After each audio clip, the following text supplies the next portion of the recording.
Okay. Welcome to your favorite teacher's favorite teacher podcast, where we delve into the inspiring stories of educators. We interview those in the education profession to discover which teachers left a lasting impact on their lives and propelled them to embrace the noble profession that all other professions are born from. I'm your host, Mr. Stubblefield, guiding you through this journey of inspiration. We'll explore the day-to-day realities of being an educator, shedding light on the triumphs and challenges that shape the classroom experience. Join us as we uncover what it takes to be the favorite teacher of your favorite teacher. All right, welcome back to another episode of your favorite teacher's favorite teacher podcast. And today, guys, we got another one of my friends. I'm so excited to begin this podcast with my two best friends. The first episode had Ian Preston, and this one, Mr. Jefferson. We'll start off the podcast like we always do. I'm going to give my person, my buddy here, a chance to tell the audience about himself. You got the floor, Mr. J. How's it going, everybody? My name is Mr. Kelvin Jefferson. I've been in education about 25 years, 15 in administration, just about all of them, middle school and elementary. Have no taste for high school. High school kids, just gross. So no, I've been passionate. I'm a passionate educator. Come from a long line of educator. My mother's in education for 42 years. And so 42. It's just something, 42 is a long time. She's still subbing. And so what she does, she walks in and then she hit them with some of that old school knowledge. And then you got to think about it. She's got a wealth of knowledge, and we definitely need to get her on the podcast because what she got to say, a lot of these young teachers today need to hear that. So, well, you know how they you remember that movie Watchmen? Yeah. When like Rorschach was looking at all the people, all the degenerates, and looking down on them, they was like, "Please save us," and then he says, "No," and that's my mama, because she's like every time like, "You want to come back to work?" It's like, "Nah, I'm good." I'm good. I did that. I think I've gotten education. I know I got an education for two reasons. Number one, as a kid, I just felt like it wasn't understood. Second, third grade, loving to death, Miss Carol, Miss Webb, but I used to get a lot of whoopings for ADHD things. And so now, we got plans for that. But back in the day, the early 80s, that was a paddling. That was your IAP back then, the paddle. That was my IAP, was that wood. So we had that, and then I got in administration because I just spent so much time in the principal's office. It was just a natural career move. So I knew exactly what I was doing by the time I got into it, because I've been sitting in office about 30 years, so I'm good. And that's great, because what that does is that leads us into the first part of podcast interview. I like to begin off with the journey. So this part of the podcast, I like you to talk to the audience about what was the journey that you took to get to this point, from once you left college to where you are right now. Tell us about the different positions that you held, all of the different things that you did while you've been in education. One of the things, and I can honestly say, and I just kind of gotten this concept maybe like last week, but purpose over performance. Right. What is your purpose? Why are you in this? And I think one of the main reasons was, as a kid, I just didn't feel like the teachers understood me. Eventually I did end up in special education services. Pretty much didn't realize that's what it was. But you got to remember, Mr. Stubblefield, back in the days, there was no explanation. Nobody explained to you why you was going to the small pull-out resource class instead of going to. Ain't nobody just told you. Just say, "Hey, you need to come over here." Exactly. put put your Exactly. little roll, and stick a pencil in your hand and say, do these math problems. You don't know what you're doing on. And so didn't realize I was getting intervention. Didn't realize I was in speech because, when we were kids, nobody had those conversations like we do now. And I just felt like that was crazy, even back then. But like I say, went to Lamarck High School, in Lamarck, Texas. Lamarck ISD no longer exists because one of the things I think you and I talked about is the focus on athletics over academics, and athletics taking priority versus being a tool. And I think Lamarck ISD, you know, they tried at the end, but it was too late. There was just too many things that transpired. But I was able to go to Prairie View University. The Prairie View University, where Prairie View produces productive people. And I just wouldn't. I think my rationale for going at first was, I played football there, and at first I went because I started seeing guys I went to high school with going playing college football, and I was like, man, these guys was garbage, man. I could play better than them. So I had to find it. So Mr. Preston played with me. I had to find a school that was down to take me. Prairie View took me. No scholarship, just pure talent, I thought, until my first game. And then they put me on kickoff return. And I watched, and then I watched the kickoff guy get killed like 5 or 6 times because I didn't realize how fast those guys were. I was like, look out! So I went back to my hometown after I graduated. Went back to my hometown and taught and coached. But then it just I got to the point. This was starting in 2000, 2001. Just to be honest with you, I could tell real quick. I said I did not want to follow people that didn't know what they was doing. And if I was gonna if I was gonna have decisions made, at least I had enough sense to be able to make decisions on my own. Just a little bit about me, I guess, how just my Charlie Brown underdog mentality. I was always the last person to get picked for kickball, but I was a person that you needed if it was the bases loaded with 2 outs. I can get it done and bring in that drive and run. That's always just kind of been my skill set.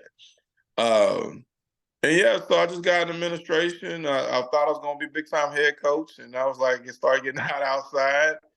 And I was like, nah, I can't do this. And so, but I wanted to be a change agent. So I got into administration, and right now, currently, been some different school districts, rural, urban. I've seen a lot of things, seen a lot of crazy stuff, seen a lot of great things, seen some stuff that had been discouraging. But overall, I think I'm serving in my purpose, what God has had me to do.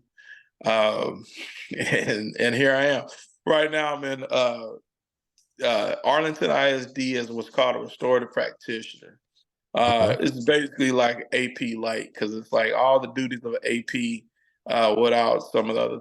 We're really focusing on social, emotional, helping teachers with classroom management, helping students with their balance. After everybody came back crazy, and I'm pretty sure I don't know how in your district, but yeah, most most of the other places have everybody just went insane.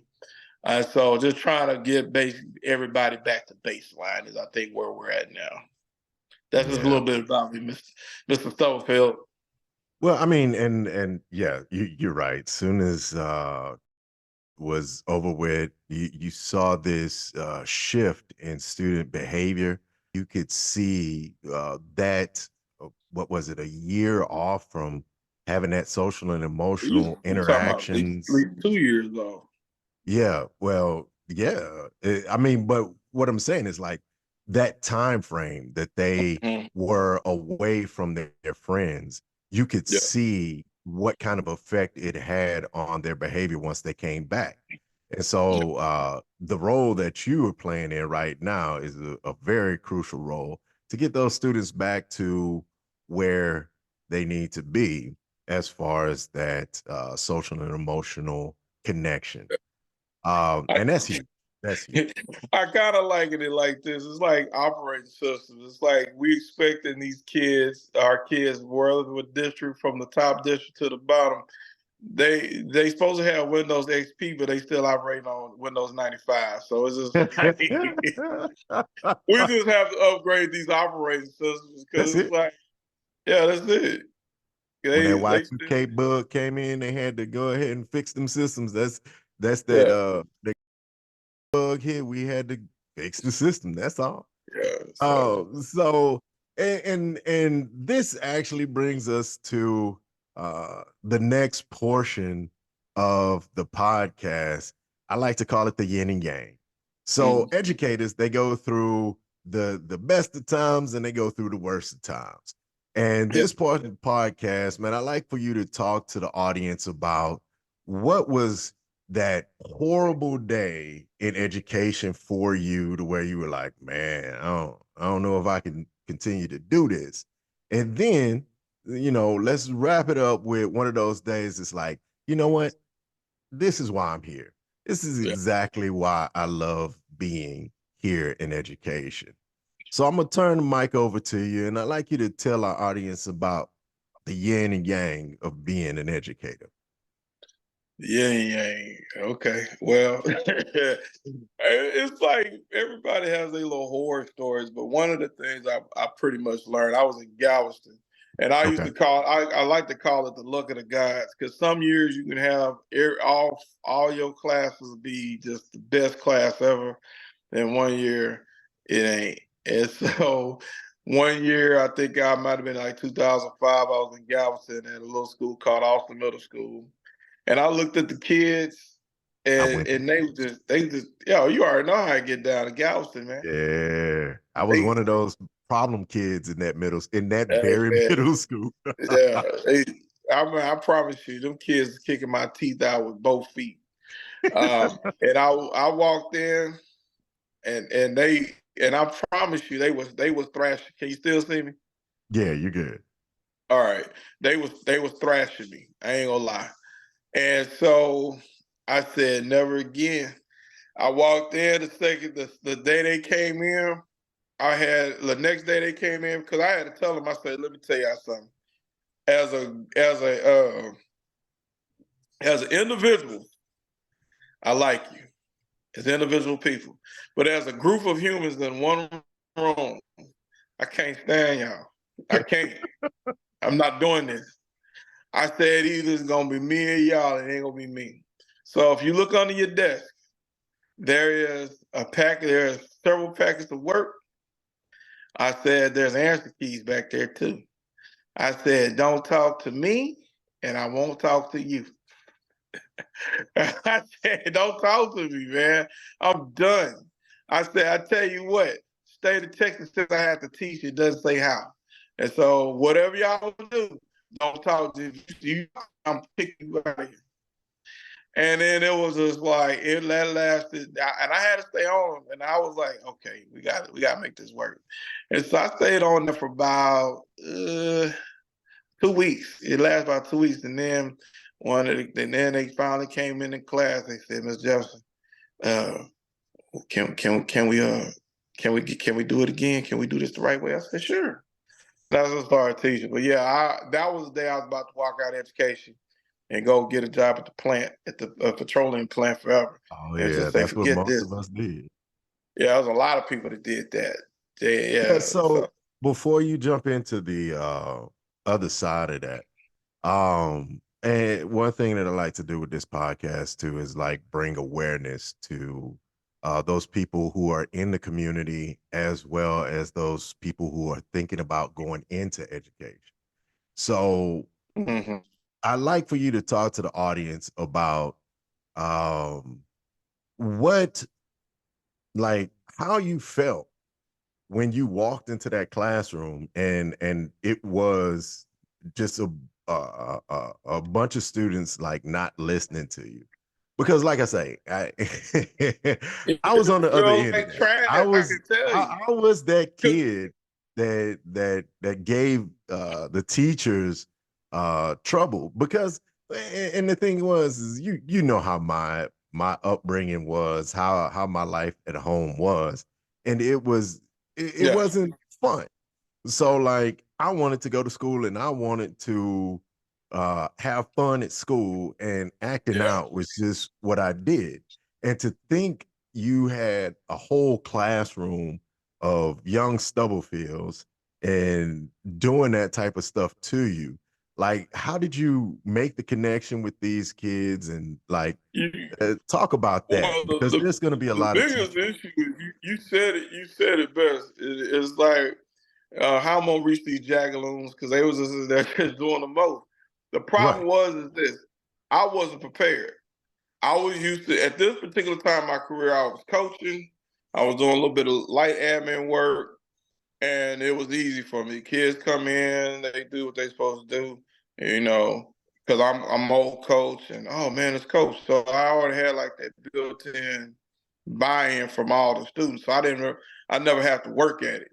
So that's my come up. That's what I needed to humble me because I I was natural at it, and by that time I was like, I'm gonna just coast through. Knowing what I know now, like I'm transparent with people. Like, yeah, and back in time, summation of myself, and I had to change that because what made me change it was going to teaching right there at Galveston College and teaching GD classes where you have a bunch of adults that the system had failed, you know, adults when they were children, the system failed them, passed the buck, the same old bullcorn I was doing. And so that was the paradigm shift for me. So it's like, why try to fix something later when I can fix it now? And I'm not trying to be a part of the systemic problem that we were current and now we're seeing in education, being a part of that solution.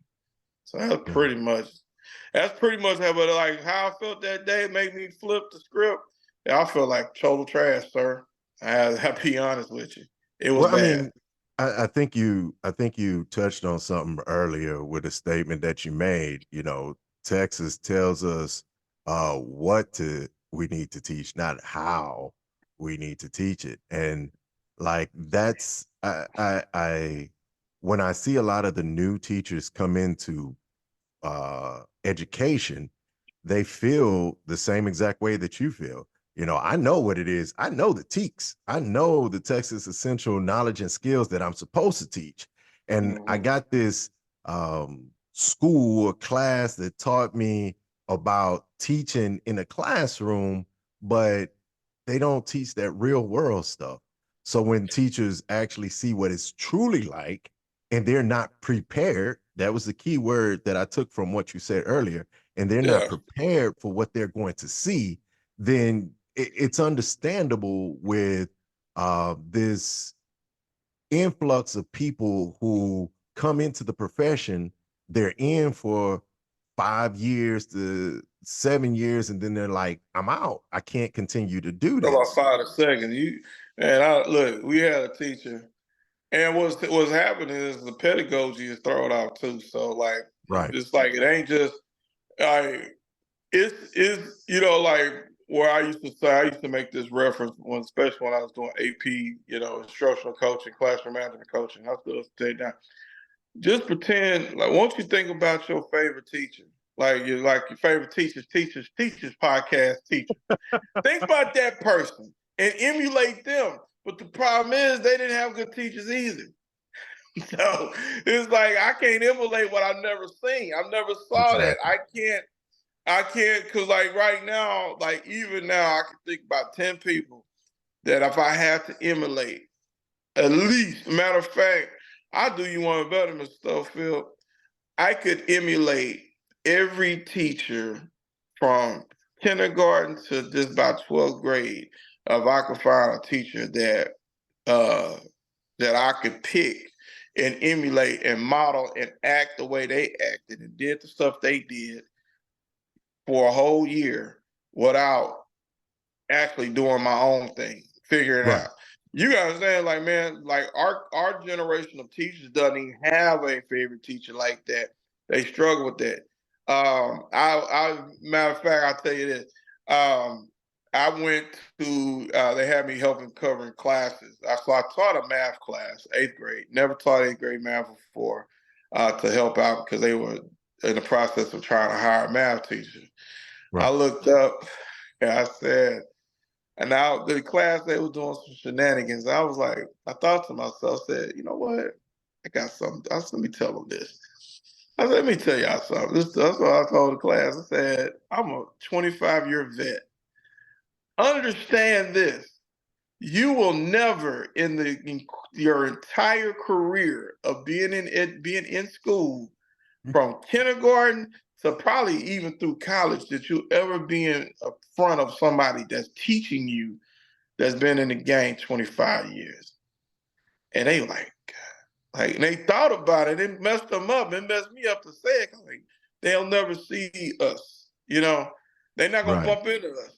Because even think about yourself. You taught about 5-6 years, and then you was upwardly promoted. You went, you elevated, you did something else. So they're not gonna ever. So there's never gonna be a kid that's gonna see a Mr. Stubblefield again, because Mr. Stubblefields and the Prestons and the different XYZs in the world that are, teachers, are teachers that can survive and make it through those 3, 4, 5 years. It's like, hey man, battlefield promotion, baby. Shoot, hey, you was a corporal. Gotta love that. Promotion. Literally at the school I'm at now, seriously, straight up, like seriously at the school we're at now, we got like 2nd-year teachers that are like department chairs now because everybody left. Wow. Wow. But that's the state of education that we're in right now, man. That's. I mean, I don't know how to address it. I just hope that things like this, podcasts like this, teachers talking, it opens up the door to have those conversations of why is this happening, so that something can come from it. Policymakers step up and try to do something, because to me, that's crazy to think that you've been doing this for 2 years and now I'm putting you in a role to where you're leading the new people. That's Hey, in the land in the land of the blind, the one-eyed man is king. True. So, that's so true. Like even like the team leads, she was like, I'm just figuring out the classroom, and now I'm leading adults, and that's even harder than teaching. I said, yeah. Yes, it is. It is. So, I mean, you talked about your hardest day. Now let's talk about that day that you realized that, education, this is why I'm here. This is meant for me. Tell the audience about that day. I got a couple. I mean, actually, I got tons of them. Man, that's the reason why you do this is right. Not for the money, but just, when that light bulb goes off. So I was in a little district. I was in transition from Dallas to Houston. Well, from Houston to Dallas. And I was decided to do it was like a kind of an interventionist math lead situation they had. So they had me like working with a class of kids. And so I work problem on the board and I say, hey, it's a little thing called, I like to call common sense. And so I would write a problem, and what common sense will tell you, and that'll be my thing. And so the week before it, I was teaching a lesson, and then the kids were working. I was working at the board, and they were all writing and doing their thing. And then I was like, and boys and girls, ladies and gentlemen, this is a little thing I like to call. And I paused. Not, I was writing, I paused, and I guess the kids just said in unison, common sense. When I looked down, they was all like this, and they were just writing. And so it wasn't something that was planned. It was just something that was they did. Because I imprinted on them. And I, of course, me. I was like, hell yeah. But yeah, those are reasons why you get out of bed and do your thing. I know I got a chance to see some of yours when you was teaching over there in Albany, when we was in Albany. So that was a blessing. Now that's a blessing to see some of your friends and like somebody, hey, that we done rake leaves together and sit down. Now was Stubblefield out there changing the world. I was like, yeah. So, I and mean then here you teach. that's the thing. Making an impact, man. I don't know about you, but you remember Mr. McWilliams? He said Yeah, something. I saw. He said something to me, man, that when he was coaching, that you know what, it still sticks in my head today. He said uh, he always talked to his team about that one word, legacy.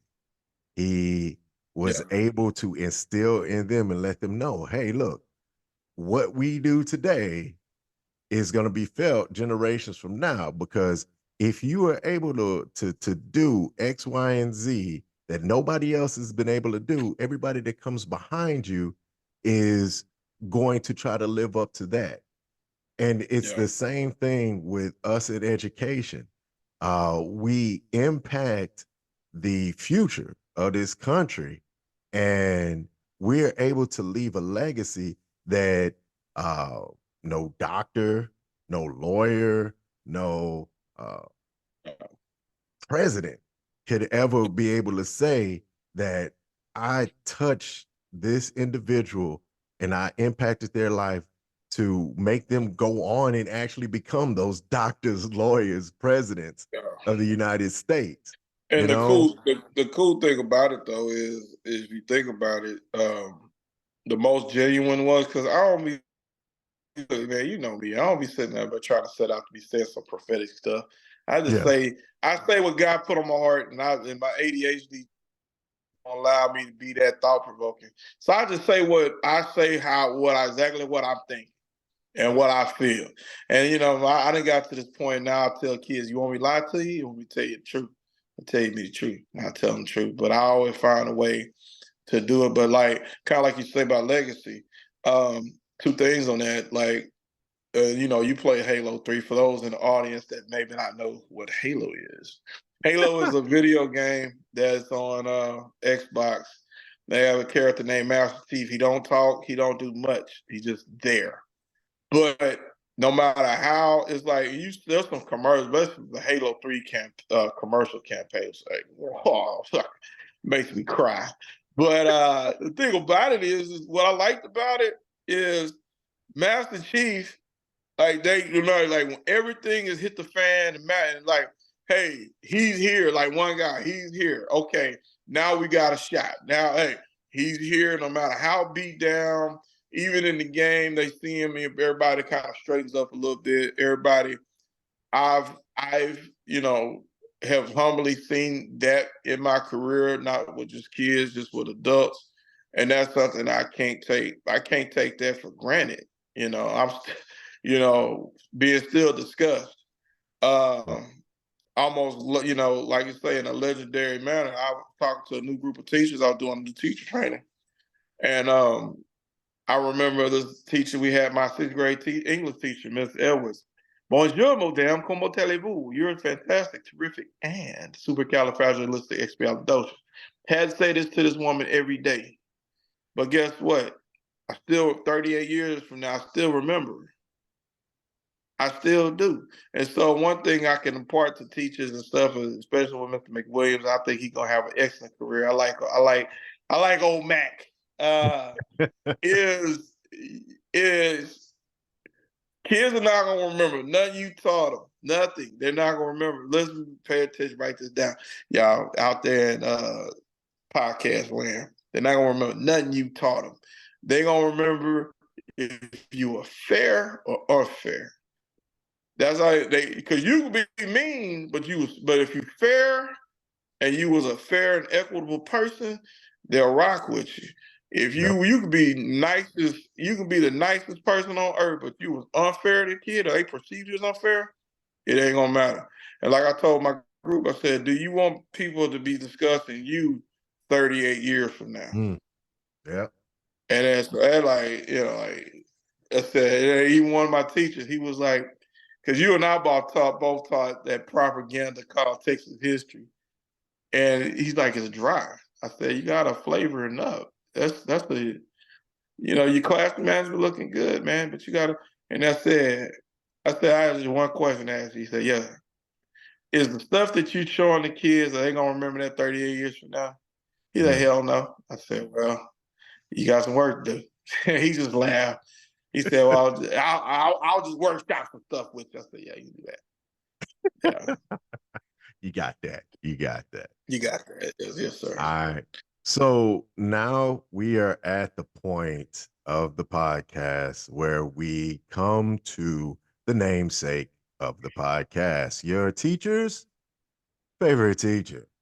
So what we're going to do now is I'm going to turn the mic over to you, and I want you to talk about a teacher that has impacted your life, positive, made you want to come into education, or just a teacher that's impacted your life in a positive way, because I know there's a lot of them out there, but we'd like for you to talk about one of them. And you can't talk about your mother because that's not fair.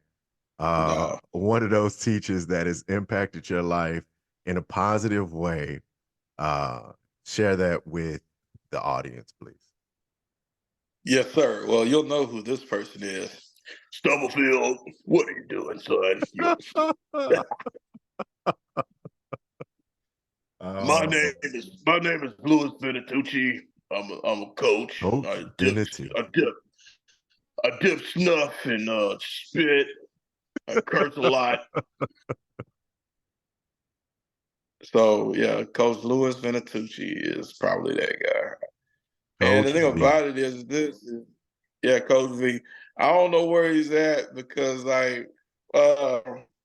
he just, I mean, he had all this, pure-blooded Italian man, had all this machismo going, but he was just like he was balanced.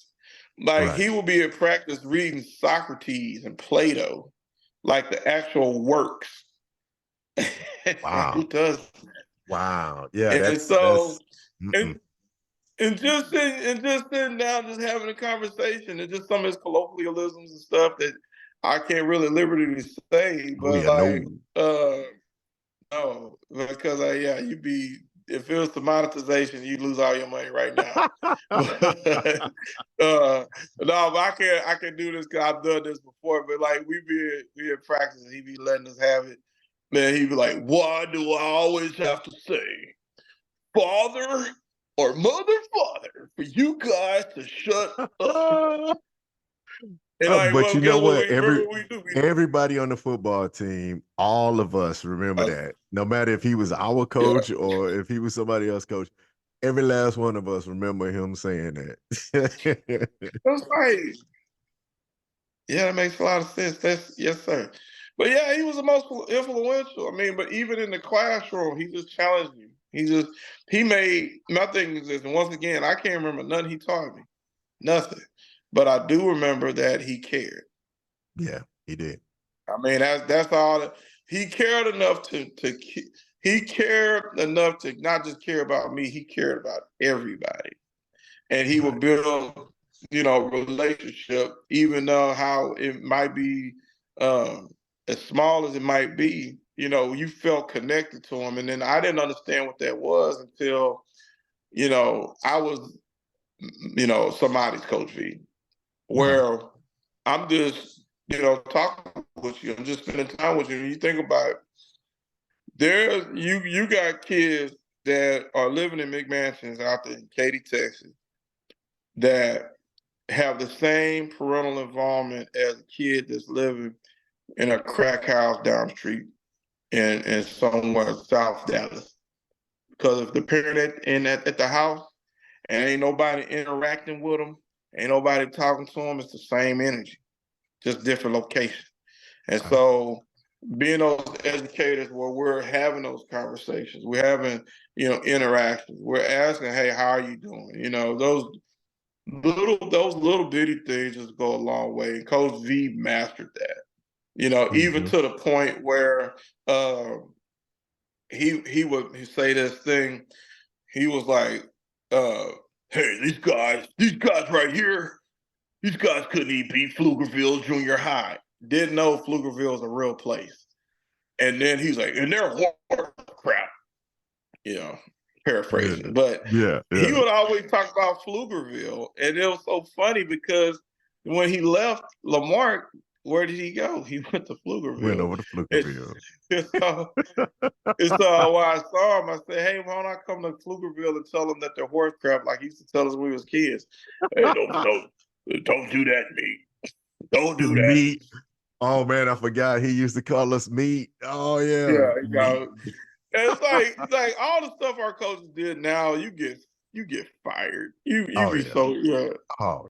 The one thing the public schools had offered, I feel like above, charters and private schools, is the fact that you get a wide swath of people and wide swath of situations that you're microcosm of what.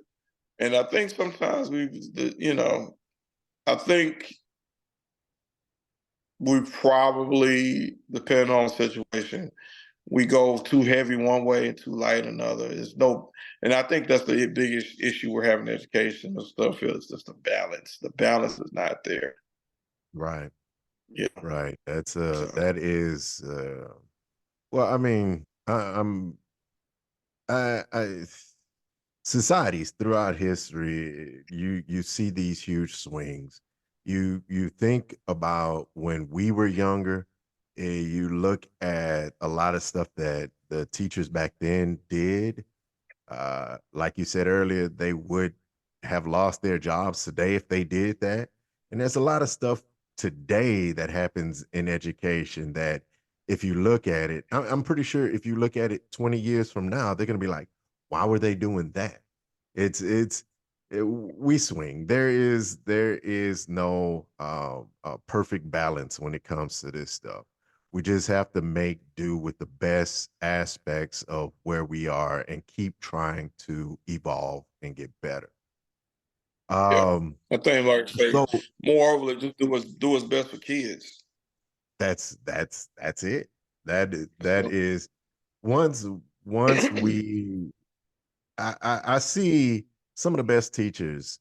I've come across a lot of wonderful teachers because anytime I see somebody in this profession, I try to sit down and talk to them and get their points of view, especially the ones that I admire.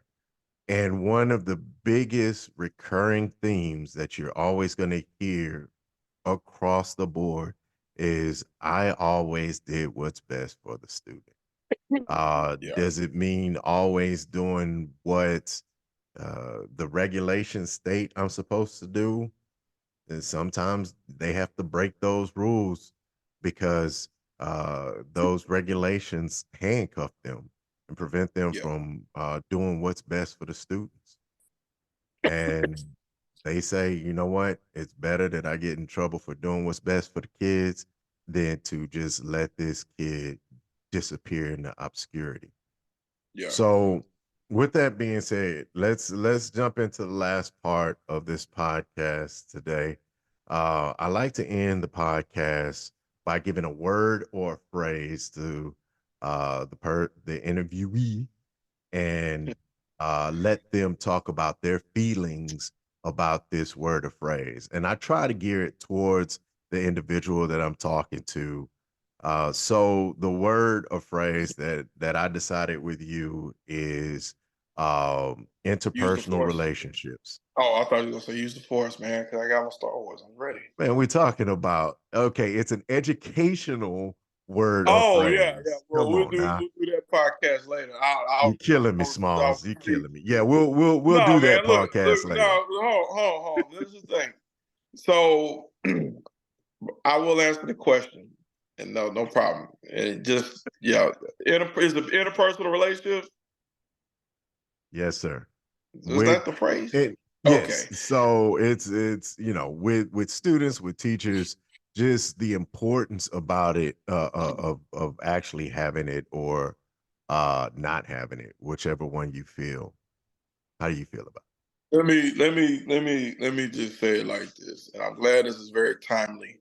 And just being serious for a second. I've just recently gotten back in touch with my spirituality. I'm attending a church called One Community Church. Pastor Conway, he said this, and this is in regards to interpersonal relationships. Um, and yeah, I'm all for it, obviously. But he said this: "Why are you operating like an orphan?" And he's talking about us as if this is your belief. I mean, not forcing like it's not preaching, but why are you operating like an orphan? And he was like, what do you mean? You know, orphan operates on performance. A person who doesn't know themselves, they operate and they don't know their identity. They operate on a performance-based thing. So I'm gonna show you that I have worth. And the problem with that is you'll never meet anybody's expectations trying to do that. You know, like in his perspective, was like pleasing God. But then when he said that, what convicted my spirit is our kids at school and our teachers, they don't have an identity. They don't, like the kids want to know what's my purpose here. So you have to operate in purpose, not in performance. So if I know why I'm here, that's why we have school mascots. That's why we have all the pet rallies and all those things, clubs, because our students have to identify with something. If they have nothing to identify with, then that's a wrap. If the only person to identify with is their favorite teacher's teacher, then they only identify one person, and then the rest of the day is going to be trash because I have kids say, "Well, I don't even know the teacher's name. I don't know who is this." And so these are conversations I'm having. So yes, even the teachers like, well, how do I reach these kids? Well, you don't understand them. You don't understand what they're going through. You drive past this misery, especially if you're in a Title I situation. You drive past this misery every day, and don't ask yourself, well, where did these kids go to? How's they, situations? Even in your situation with McMansion, I have been given everything. I heard for nothing. And literally the pastor talked about the prodigal son, where, if you're not living in, no matter what's your financial situation, no matter your economic, race, creed, orientation, whatever, if you're not affirmed, if you're not living in the affirmed by somebody at that school, it's a wrap. If somebody's not pouring into you, obviously multiple people pouring into you, and you build those relationships with those people. I always go back to even like, school shootings. And one of the things in '99 when I was in college, and I said to myself, when the Columbine thing happened, I said, where was the teacher at that could have talked them off the ledge, or they could have workshopped that stuff to, or talked to before they did what they did? And I've been able to build that, but that's just, it's easy, y'all. Just talk to the kids, hey, good morning, and then actually just mean it, And then even like talking with new teachers, one bit of advice I can give you when it comes to interpersonal relationships to keep stuff from being personal is these two words, my expectations. Just say my expectation is you're gonna be, and even them learning your name, I talk to Mr. Jefferson's expectation. I sound like The Rock. The Rock says, Stone Cold. Stone Cold says, if you notice in wrestling, you need to be a promo wrestler. You just say Stone Cold says, The Rock says. You notice they always speak in third person. Right. But you know who they are. Exactly. Even they haven't wrestled the Rock and Stone Cold ain't wrestling 20 years, and you know who they are because you've seen enough of them to know, well, that's The Rock. So even when I talk to kids now, I say, well, Mr. Jefferson says, this is how I want it. This is how we going to get it. This is how we want it done. Everybody know who I am. because I Exactly. speak of myself. And I always start off with my expectations. So you start off expectations, then you're not coming from a place of making it personal. You Right. know, Right. like my mama say I should da da da da da. I say I understand that, but my expectation here is this. This is how we gonna do. Okay. And then I tell them I got that dog in me. And he's like, and I show them a picture of Snoopy or the X-ray with Snoopy in it. I got that dog in me. This Kevin's got the dog in. And that's how you make yourself legendary, because you just start making up this stupid, this nonsensical stuff. And you know, I go down the hallway, hey, random kid, 2 + 2. They say 4. And I say, oh man, you got the right answer for the day, man. Good job, man. 100. Gold star. You know, just stuff like that. I mean, this ain't hard. Just talk to every kid you see in the hallway. Just Yeah. talk to them. Yes. That's it. That's They acknowledge, hey, like I say, like just an affirmation, and I want acknowledgement. That's it. I live. I live on this planet. yeah. You know. That is true. I one of the things that I do. Uh, I've worked at what 3 schools now.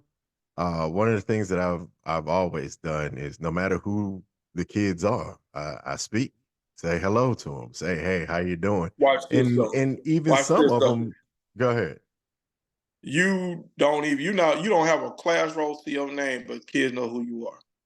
Oh yeah. Right now as an instructional coach, I have a couple of students that come out to my office to come talk to me, to have conversations with me. And Yeah. that to me is amazing. Yeah. And it's all about what you said. It's hey, I see you, I acknowledge you, and it could be a kid, one young man that comes by my office that tells me about his day. I was observing a class one day and I saw that he was like just acting out. And I pulled him to the side. I'm like, hey, what's going on with you? He didn't want to talk. So we went to the principal's office. Principal talked to him for a little bit. And once the principal got through talking to him, I pulled him to the side again. It's like, hey, look, man, I'm not doing this because I want to see bad things happen to you. I'm doing this because I see you as a great person making a Yeah. wrong decision in the Yeah. classroom. And Mm, I'm only pulling you out because I don't want to see bad things happen to you. Because when you get that out part. into the real world, like all of this coverage that you have is going to be removed. And I That don't want part. to see something horrible happen to you in the future. So I want to show you how you're supposed to act by one, pulling you to the side, talking to you, and two, by modeling it to you. Because you don't see me Mm, walk around this school acting out of character. And no. that's how you should be. And so, like, after that interaction with that young man, it's like, this happened last year, just about every other day from last year to now. He comes to my office and he tells me about, when he's made a bad decision in school, when he's had a good day in school. And yes, we're gonna have our bad days. And he understands when we have these conversations, you're gonna have your bad days. It's how you rebound from those bad days. What is it Yeah. that you are gonna do to make up for that? And like, I mean, to give you your flowers while you're still here, man, that's one of the first things that I learned when I came into this profession, talking to you.